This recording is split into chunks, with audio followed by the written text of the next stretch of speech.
দুলা ভাইয়ের মামাদেরকে দাওয়াত দেওয়া যাবে। তারা এসে চিংড়ি মাছ খেয়ে বলবে চিংড়ি ভালো হয়নি, মাংস খেয়ে বলবে লবণ কম হচ্ছে, আর খাসির টুকরে কামড় দিয়ে বলবে মাদি ছাগল। প্লিজ মামা, আমাকে আর বিরক্ত করো না, একবার যাও প্লিজ, আবার ঘুমাবো। শোন, তোর বিয়ের গেস্ট লিস্ট না শেষ করে আমি যাব না। তোর বিয়েতে আমি সব কিছু করতেছি, আর তোর বিয়ে নিয়ে আমি যতটা চিন্তা করতেছি এর অর্ধেক চিন্তা যদি আমি একটা আপেল কিনে করতাম এতদিন আমি বিজ্ঞানী হয়ে যেতাম। ইয়েস, ঠিকই বলেছিস। আর বিয়েতে আমরা একটু মজা করবো না? ঘুম ঘুম করছিস কেন?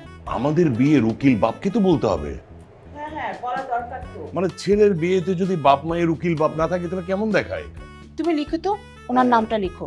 হ্যাঁ, এই, তোর আন্টি কে বাকি আছে বল না। শোনো, ওই মুদি দোকানদার রফিক, তাকে বলতে হবে কিন্তু, সবসময় জিজ্ঞেস করে ছেলের বিয়ে কখন, ছেলের বিয়ে কখন।